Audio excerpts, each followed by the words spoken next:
Rise up, ye tarnish. Thank you so much for clicking on this video. My name is Jabulani Ori, artist extraordinaire, formerly known as the Reaction Rasta, and I love to talk about the visuals of things. Man, that's a long ass title. This week we're gonna delve into the visuals of Elden Ring and a little bit of Shadow of the Erd Tree, the damn DLC. Many of you may not have noticed or have noticed the oppressive nature of Elden Ring's visuals.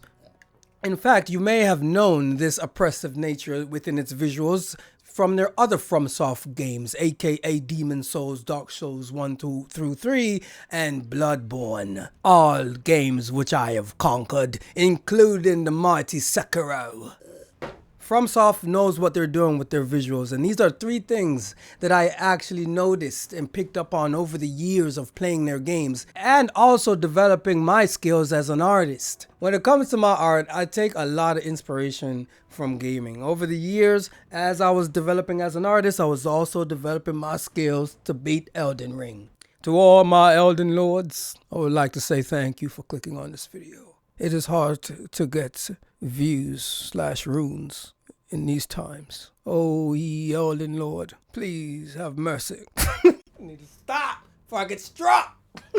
The first visual that I took note of, that I actually really admire while playing Elden Ring, is in fact the all-encompassing sky. Elden Ring has some of the most beautiful skyboxes in terms of tone, right? In terms of adding tone to the atmosphere that we're trudging through. From the land betweens up to the Atlas Plateau, even down to the Eternal Cities. These skyboxes, and for those of you that don't know what a skybox is, it's simply just literally the skybox, the clouds or stars or what have you. And I feel like FromSoft did an incredible job setting the tone of what they were trying to create within their atmosphere. If they were trying to do a magical, beautiful, magical city, they will dot a night sky filled with stars. If you're on Helligtree, bustling gray clouds. If you're in Volcano Manor, beautiful red crimson skies that overshadow the burning lava and Malta from below. No matter what it is, that skybox is matching that tone, and I really appreciate that within Elden Ring, and in fact other FromSoft games. And these skyboxes also do a very, very good job of creating an incredible backdrop for the amazing architectural style within Elden Ring. At certain points while I was playing Elden Ring, I literally had to stop my character and pan the camera around and just look at the building, from Stormvale Castle all the way up through the Imperial City, through the Elden Tree. Man, the architectural design in this game is just phenomenal. And here's the thing, I am not a big fantasy guy. When I say fantasy, I'm mainly talking about medieval fantasy, right? I tend to kind of frown on the medieval fantasy only because I've seen it so many times over and over and over the course of my gaming career or life. So when a developer pulls off the medieval and I like it, that to me is a very big testament. For the hundreds of hours I spent walking around, I felt like the architecture was trying to tell its story. Stormvale Castle literally looks like it's diseased because of the amount of detail that they cram into not only the beautiful skybox, but also the decay of the building itself. Stormvale Castle has these big gaping holes that like almost look like some kind of festering wound. I couldn't think of a better word. I can't just stop talking about the skybox and the architecture within its buildings without stating my favorite area within Elden Ring. And a lot of people might be surprised, but my favorite area was actually Volcano Manor, man. Okay, so the first time I played through Volcano Manor, I didn't realize just how intricately designed that place is. However, through my second playthrough, I started to notice all kind of oddities and weirdness and weird things within the design elements of not only the buildings, the statues, but down to the enemies themselves. Now, Volcano Manor, we all know the story of the blasphemer, Roderick, the blasphemer. I think it's Roderick. I always get the names mixed up. I don't know. So because this man has blasphemed, he has taken up the mantle of the satanic snakes. And they are illustrated all over the place. FromSoftware did a absolutely phenomenal job of making you feel like you are experiencing a place that has been transformed by sheer evil. And once you get to Rykard, and you see him, it's Rykard, not Roderick, sorry. Correction. Once you see him, and you see the monstrosity that he has become, and you realize that his monstrosity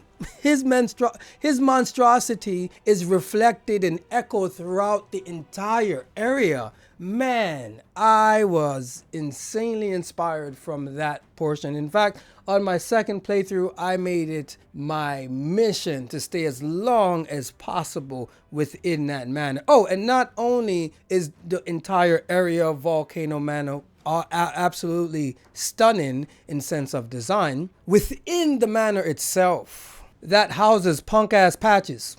I'm not a Patches fan. That guy has been plaguing me for years. It is also equally just as beautiful as outside. Just walking around the inside of the manor and seeing the paintings of Rykard and Godfrey, and you walk around and you see a lady sitting in the chair.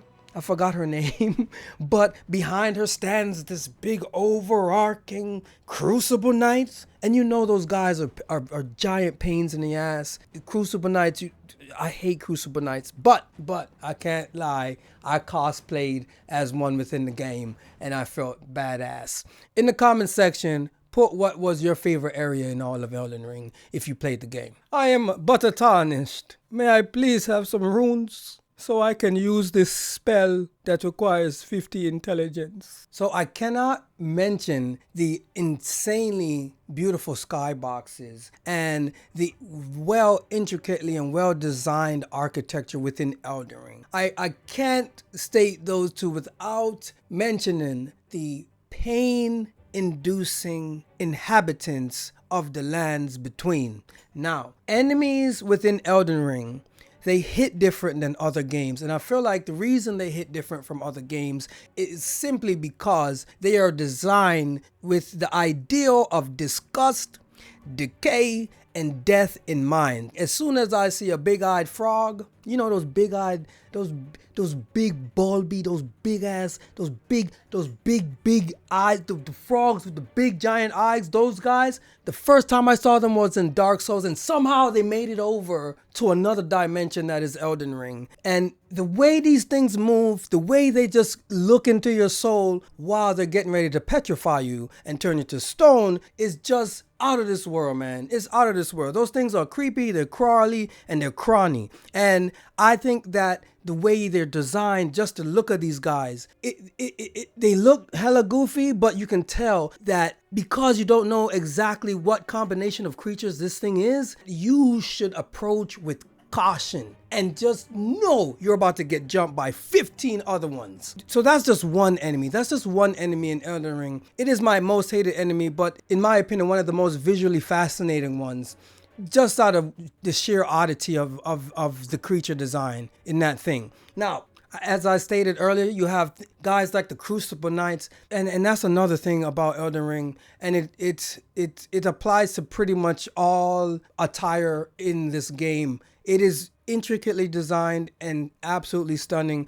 Within the armor sets, we're seeing different fabrics, different types of metal, and it looks insanely good. Compared to what we used to get on the PS2 days, this to me is mind-blowing. From an old school gamer, I know a lot of new school guys are like, man, it doesn't matter. We see stuff like this all the time. But to me, knowing the level of workmanship that went into creating these armor sets, to me, it's jaw-dropping, right? So the Crucible Knights, I had two different sets, and both of them looked stunning. One of them had this long draping cape with antler horns on top. The copper tone of the armor. I just felt like it was just awe-inducing. It was just awe-inducing. And we can't mention the enemies, the regular little grunt enemies, without mentioning these bosses. The bosses, man. The bosses. Man. The bosses, especially the grafted ones. In my younger years as an artist, I remember taking anatomy courses. And I remember some of my classmates being able to draw anatomy just like that. They can just draw. They don't need references. They could just draw the anatomy, right? Most of those guys typically tend to go towards the toon-like anime type form of art or illustration, right? But guys like me, I love looking at reference because I want to see exactly how things are supposed to be in proportion to something else. Now, grafted figure within Elden Ring, Godric the Grafted, and I look at that anatomy that I studied for years just haphazardly being thrown on this monstrosity of a boss, and it strikes fear in my thumbs, in my fingers. The first time I saw Godric and seeing the grotesque things that he does by literally grafting things onto him while you're fighting him, my head almost exploded, man. Like it's genius. It's genius. Man, some of these enemies gave me PTSD. You know, I think FromSoftware is literally the only developer that I've experienced in the recent years, starting from Sekiro, the Sword Saint, which I would never, ever fight again. To hell with that guy. FromSoft, they know what they're doing in that department. They know how to make their bosses, man. Oh, ye Elden Lord, may I please have a bit of runes so I can use it to level up my strength stat and wield this sword. The last visual element that I want to highlight within Elden Ring is the phenomenal use of their textures. Man. Okay, so yes, graphically, Elden Ring is not up to snuff when like other games, like other gorgeous games. Because I'm playing Rebirth right after finishing Elden Ring, and I can see, okay, the graphics are kind of aging, but the visuals still stand. The visuals still stand. So yes, some of the like poly counts of the models are kind of low compared to things like Black Myth Wukong, but the use of texture in Elden Ring is insanely good. And the thing I like about it the most, it really adds to this tone of decay, decomposition, and death. You know, and I think it's very fitting for the overall story that they're trying to go for. And it kind of feels like rustic and old and ancient. The way tonal oppression is expressed through the grime and the grit of all of the textures. I just talked about the architecture. The architecture wouldn't be as great if it were not for the incredible use of textures. Not only do these textures look good, but the choice of where they're applied is also equally as genius. These textures are so believable, right? Whether it's the metal on armor, as I discussed with the Crucible Knight, or the cement that makes up the castles, right? Or that grotesque, fleshy, vile bile of the Scarlet Rot, a mechanic that I really hate. Shout out to the mushroom suit. Through the use of their textures, man, they're able to create these environments that are super immersive. In a lot of games, I see the use of textures as kind of a means to an end, where in Elden Ring, I literally see it as an artistic style. Like I see it as a cautious choice that is made to visually navigate us to the emotion that they're trying to invoke within their environments. And I think that is insanely important when you're dealing with a game that is all about cryptic storytelling and immersion. Oh, ye Elden Lord, may I please have some runes so I can increase my dexterity to use this lanky whip instead of this sword. Overall, if you have not played Elden Ring, or you've played Elden Ring but you have not played the Shadow of the Erdtree, and by the way, the statements in this video apply to both Elden Ring, the base game, and the DLC Shadow of the Erdtree. If you haven't played Elden Ring because you feel like it will be too hard, just take solace in knowing that the game is not hard. I don't think Elden Ring is hard. Like, I don't even think I don't think Elden Ring is that hard. Elden Ring is not that hard. Sekiro is hard. Sekiro is way harder than Elden Ring. Like, Elden Ring is not that hard. Elden Ring is not. In fact, I would say Elden Ring is probably one of the easiest Souls games. I got through the base game with not much problems, right? Not many problems. Not too many problems.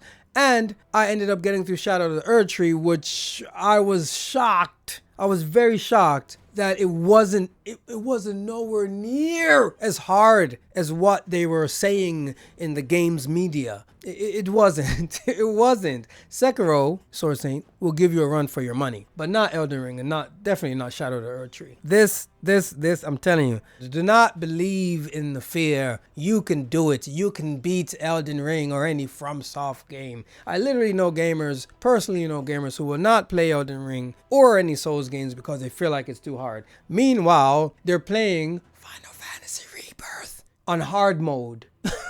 Using no items. Play Elden Ring. Play Elden Ring. For next week, I may talk about Kinitsugami, because that game is also fire, and I feel like I need to mention that game on this channel. Or I might come back with my favorite areas in Final Fantasy, or my favorite areas in Elden Ring, or my favorite enemies in Final Fantasy, or my favorite enemies in Elden Ring, or I can talk about Cyberpunk. We got mad games.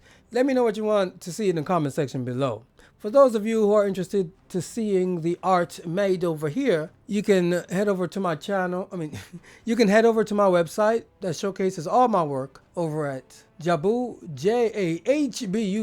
I'm looking over here like I'm reading something. I'm just looking at seeing if this thing is actually recording. If you are on social media, you can follow me on pretty much all the socials at JAHBU_art. That's Jabu_art. Until next week, my wonderful people, please, if you will, load up the comment section. I love how you guys are treating that comment section. I read all the comments. That's one of the things that I'll make sure I'll always do. I will always read my comments. You guys are gonna make this thing dope. Anyway, until next week, my wonderful people, one love, peace.